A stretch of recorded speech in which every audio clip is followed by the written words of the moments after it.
The protection of children from sexual offences amendment bill 2019, जिस पर बहस आगे चल रही थी, श्री विवेक के तनखा।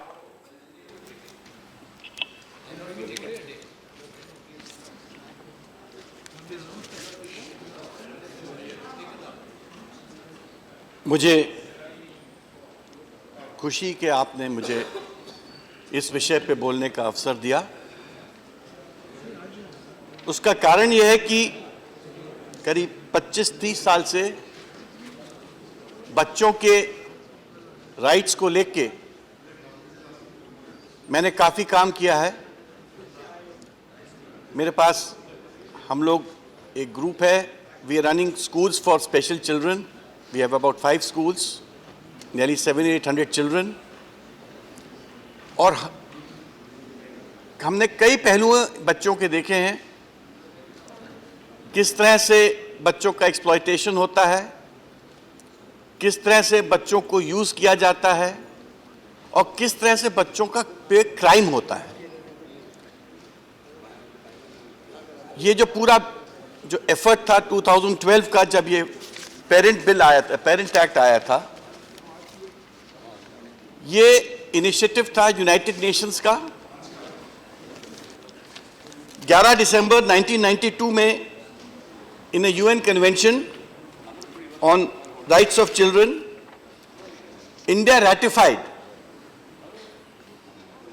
The resolution to undertake all appropriate national, bilateral and multilateral measures to prevent child crime and child exploitation.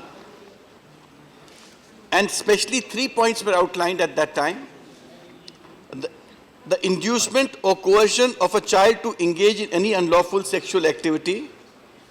Second, exploitative use of children in prostitution or unlawful sexual practices. And third, exploitative use of children in pornography performances and material. ये तीनों ही society के लिए we can say descriptive ऐसे कृत्य हैं जिसको कोई tolerate नहीं कर सकता। मैंने एनसीआरबी का रिकॉर्ड भी चेक किया। NCRB is national crime record bureau. 2015 में 1,08,054 cases of rape of children under section 4/6 of this act had been reported. 2016 में जो 10,000 का फिगर है, it rose to 19,765, मतलब nearly 100% rise। और बड़ी अफसोस की बात है कि 16 के बाद एनसीआरबी ने इस विषय पे कोई फिगर्स नहीं दिए हैं और इसके बारे में अब देश को कोई जानकारी नहीं है कि 16 के बाद कितने बच्चे अफेक्टेड थे, कितने बच्चों को रिड्रेसल मिला। और ये सब फिगर्स अगर हम लोग के पास होते और देश के पास होते तो हो सकता है कि आज आपके बिल में बहुत सारी दूसरी भी तब्दीलियां हो सकती थी जो वो फिगर्स डिक्टेट करते। इसी तरह स्टेट वाइज फिगर्स भी हमने देखे कि खाली 16 तक है। फॉर इंस्टेंस इन हरियाणा 2015 में 224 चाइल्ड सेक्सुअल असॉल्ट विक्टिम्स बताए गए हैं और 16 में 532, दैट मीन्स 100% जंप। कश्मीर के बारे में बोला गया कि 15 में देयर वाज 0 रिपोर्टेज एंड 16 में 21। मैं विश्वास नहीं कर सकता कि किसी भी स्टेट में 0 रिपोर्टेज होगा, या तो रिपोर्टिंग ही नहीं हुई है, no reporting sir, 0 is no reporting. तो आई कांट इमेजिन कि आपके इतना बड़ा जो एक्ट है, जो वेरियस स्टेजेस पे जो एक्सप्लॉयटेशन है उससे डील करता है, आप कह रहे हैं कि कई स्टेट्स में कुछ हुआ ही नहीं था और 16 के बाद तो आपने बताना बंद कर दिया। आई थिंक ये नेशन के साथ नेशन के नॉलेज के साथ खिलवाड़ है, कंट्री के नॉलेज के साथ खिलवाड़ है, क्योंकि ये इतना बड़ा इश्यू है बच्चों का। अगर हम अपने बच्चों के बारे में अगर ठीक से नहीं सोच पाएंगे तो हम किसके बारे में सोचेंगे? वो तो देश के भविष्य होते हैं। जहां तक आपके अमेंडमेंट्स का सवाल है, फ्रैंकली स्पीकिंग आपके अमेंडमेंट्स को कोई अपोज नहीं कर सकता, क्योंकि आपने खाली क्राइम को और सख्त किया है। उसमें कोई बुराई नहीं, क्योंकि होना चाहिए था। This was the need of the hour. आपने सेक्शन जो कुछ अमेंड किए, मैं उसके बारे में जिक्र कर सकता हूं। आपने सेक्शन 4 अमेंड किया। पहले सेक्शन 4 में 7 साल से लेकर लाइफ तक का इंप्रिजनमेंट था फॉर पेनिट्रेटिव सेक्सुअल असॉल्ट। आपने अब उसको कह दिया not less than 20 years, that is what is life imprisonment commonly called, और up to remainder of life. That means life means life, आप अपनी जिंदगी में बाहर नहीं आएंगे। कॉमनली जो देश में जो प्रचलित है कि अगर आपको कहते हैं लाइफ इंप्रिजनमेंट तो लोग सोचते हैं 14 साल में बाहर आ जाएंगे। फिर कुछ लोग कहते हैं लाइफ इंप्रिजनमेंट का मतलब है 20 साल। इसमें एक प्रकार से क्लैरिफिकेशन है, life means rest of your life. आपने ऐसा गंदा कृत्य किया है कि आप अब अपना पूरा जीवन जेल में बिताएंगे। यस। इसी तरह आपने सेक्शन 5 को भी किया है, जहां policeman are involved. Now I would always say कि पुलिसमैन का involvement in this crime is even worse. देखिए, सोसाइटी पुलिस को एज प्रोटेक्टर देखती है। आज 2 ही तो प्लेस है जहां आदमी प्रोटेक्शन के लिए जा सकता है, या तो पुलिस स्टेशन जा सकता है या कोर्ट जा सकता है। अगर हमको पुलिस स्टेशन जाने में डर लगे, और फैक्ट यह है एक सामान्य नागरिक इस देश में पुलिस स्टेशन में जाने में डरता है, वो उसको ये नहीं पता कि उसके साथ किस प्रकार का कंडक्ट होगा, वहां किस प्रकार से उसको ट्रीट करेंगे। I am not saying every time वो कोई असॉल्ट करते हैं, बट किस भाषा में उनसे बात करेंगे। और जो एक्सपीरियंस है पब्लिक का, वो बहुत अच्छा एक्सपीरियंस नहीं है पुलिस का। तो पुलिस के साथ आपने जो सेंटेंसिंग आपने बढ़ाई, आई वेलकम दैट ऑल्सो। सिमिलरली आपने सेक्शन 14 एंड 16 में, सेक्शन 14 में स्पेशली आपने अब ये बोला है कि when there is a pornographic charge, मतलब आप बच्चे को यूज करके एक पोर्नोग्राफिक फिल्म बनाते हैं, या आप कोई व्हाट्सएप में जो फोटो सर्कुलेट करते हैं, तो आप, और उसमें पोर्नोग्राफी में there is also a sexual assault, तो you are going to be punished for both. You will be punished for the sexual assault and for pornography. I welcome that also. और last में आपने एक interesting amendment लाए हैं section 15 में, जिसमें आप लोग ने कहा है कि when you store these pornographic material in your WhatsApp material जैसे होता है, और आपने उसको रिटेन करके स्टोर किया और आप पकड़े गए, तो 5,000 रुपए जुर्माना होगा, और next time it will be 10,000। नहीं, 10,000। तो आई इंटायरली इंडोर्स। मतलब ये जो आप लोग टाइटनेस ला रहे हैं, 5,000, सॉरी माई अपॉलॉजीज, 5,000, 10,000 एंड 10,000। तो I appreciate both these things, because yes, इस प्रकार की जो पोर्नोग्राफिक ट्रांसफर्स होते हैं on WhatsApp, it should be discouraged, people should be scared. तो समवेयर आपने एक रूल ऑफ लॉ को इन्फोर्स करने के लिए पनिशमेंट लाए हैं, और कुछ पनिशमेंट आपने बढ़ाई भी है। बट बहुत सारे क्रिटिक्स भी हैं इस पूरे अमेंडमेंट के।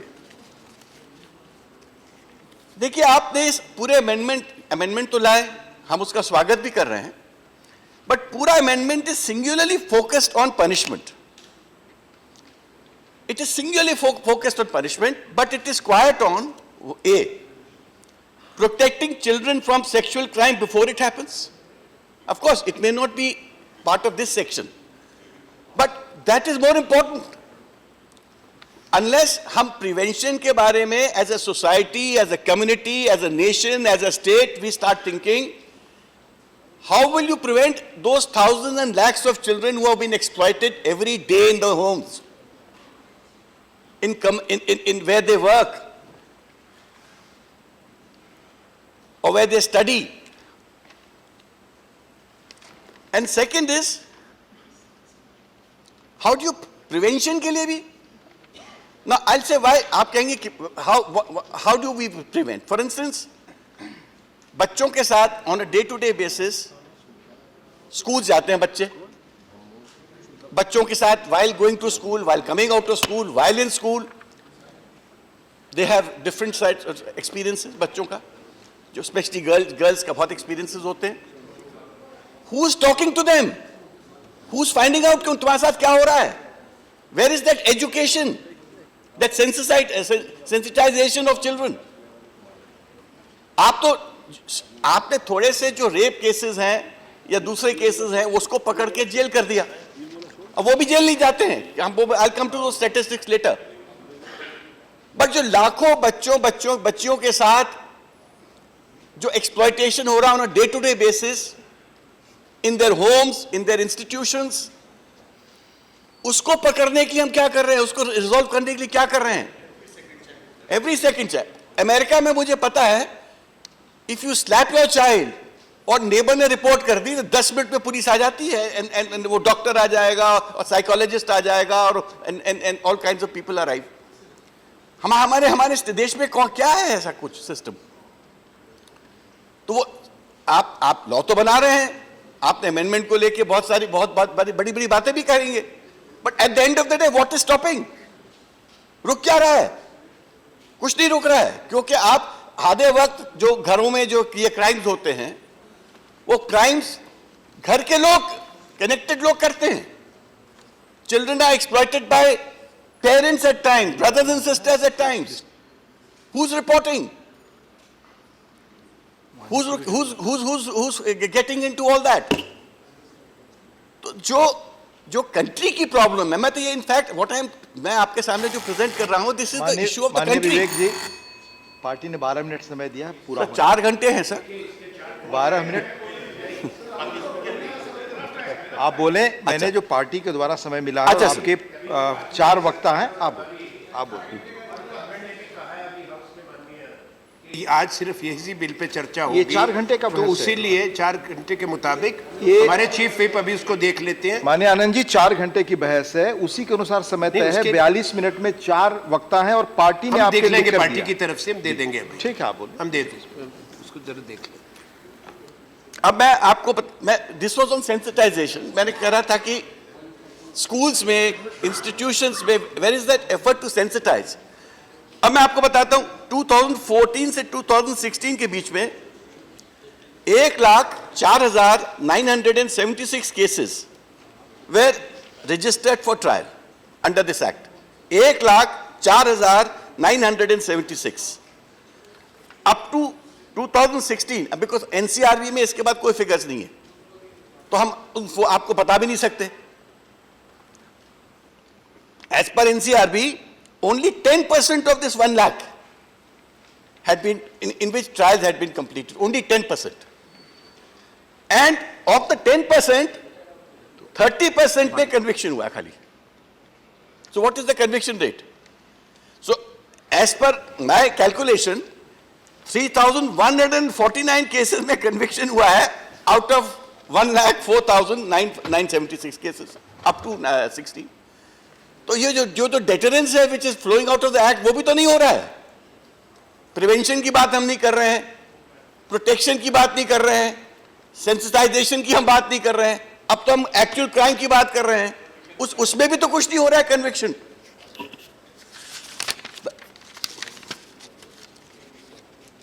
The other day I was travelling somewhere in Chhattisgarh, I remember. एक पुलिस ऑफिसर मेरे पास आया, कह लगे सर किसी दिन आपको मौका मिलेगा तो आप पार्लियामेंट में ये बात मेरी जरूर बताइएगा. मैंने कहा बताइए क्या है. कहता मैं I to visit a child home in Durg. आज उस चाइल्ड होम में, जुवेनाइल होम में 18 साल के बच्चे जो क्राइम करते हैं वहां जाते हैं। कहता वो बच्चे कई दफे 16-17 साल का लड़का है जिसने क्राइम किया, और उसके बाद वो ट्रायल चलता रहेगा सालों तक, वो 24 साल 25 साल का हो जाता है, and he becomes a bad effect on the children in the home. And he says, हम लोग देखते हैं कि किस तरह से उन बच्चों को बर्बाद करता है। कहता हम सरकारी वर्दी में अंदर नहीं जा सकते, हम सरकारी वर्दी में उनको छू नहीं सकते क्योंकि इतना स्ट्रिक्ट लॉ हो गया है। कहता आज इतनी वरिंग सिचुएशन है in these child homes, you can't imagine. And I could see what he was saying. एक व्यक्ति, अभी वो खुद ही बता रहा था मुझे, कहता एक व्यक्ति 25-30 साल बाद किसी ओल्ड क्राइम में पकड़ा गया, when he was a juvenile, 57 years का है, उसको जाके चाइल्ड होम में रखा गया। तो what I am trying to say कि हम अपने देश में जो रियल प्रैक्टिकल डिस्क्रिपेंसीज हैं वो देख कौन रहा है? हम तो खाली अमेंडमेंट ले आते हैं, हम कहते हैं कि लाइफ इंप्रिजन कर देंगे, फांसी में लटका देंगे। क्या उससे मर्डर बंद हो जाएगा? उससे बच्चों का रेप बंद हो जाएगा? जो रियल इश्यू पे तो कोई फोकस कर ही नहीं रहा है। Ministry of women and child welfare ने 2013 में एक रिपोर्ट निकाली, गाइडलाइंस निकाली थी under this act, that in case of a child with special needs, there must be a trained person, expert, right from the stage of FIR to medical examination. इसमें कुछ provisions हैं, but not the way ministry wanted. बल्कि where is the focus on these special? मैं आपको अपने life experience बता सकता हूँ। हमने एक स्पेशल बच्चों का स्कूल स्टार्ट किया on 18th April 1997 in Jabalpur. Justice J.S. Verma, as Chief Justice of India, inaugurated that school. And 5-7 साल के बाद है एक इंसिडेंट, हमारे एक बच्ची who was mentally challenged, हमारी बस जाती है, उसके साथ एक टीचर जाते हैं और उन बच्चों को बैठा के लाते हैं, उन बच्चों को बैठा के छोड़ते हैं। अब वो 3-4 दिन से जो बस स्टॉप पे बच्चे को उठाते थे, वो लड़की नहीं आ रही थी, तो 2-4 दिन बाद टीचर उनके घर गए पता चलाने कि क्यों भाई, क्यों नहीं आ रही हो बच्ची, क्या तबीयत ठीक नहीं है? तो पेरेंट्स ने बोला नहीं, वो तो जाती है, वो तो रोज स्कूल जाती है। क्या पता चला? घर से वो निकलती थी, she couldn't speak, she was mentally challenged. एक वहां के लोकल लड़के आते थे, उसको मोटरसाइकिल में बैठा के लेके चले जाते। So these sort of things have been happening. हम इनको कहां, हम इसको कहां चेकमेट कर पा रहे हैं? अब वो that is, we can imagine what must be happening to that girl. अब वो किसको रिपोर्ट करेगी? वो उसने क्या समझा है? सोसाइटी में have its own way of dealing with those boys, वो एक अलग इशू है।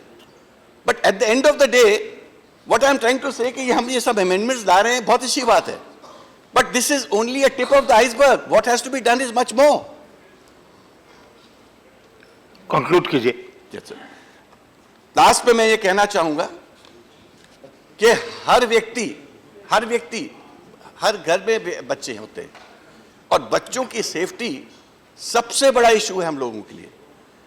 आज हमको डर लगता है अपनी बेटियों को बाहर भेजने में अकेले, स्पेशली शाम के वक्त हम नहीं भेज पाते हैं, और इसलिए नहीं भेज पाते हैं कि हमारा overall law and order is poor. जब तक हम लॉ एंड ऑर्डर इंप्रूव नहीं करेंगे, जब तक हम सख्ती से उन लोगों को संरक्षण नहीं मिलेगा जो इस प्रकार की एक्टिविटीज में संलग्न है, तब तक ये क्राइम नहीं रुक सकता। Thank you. Thank you.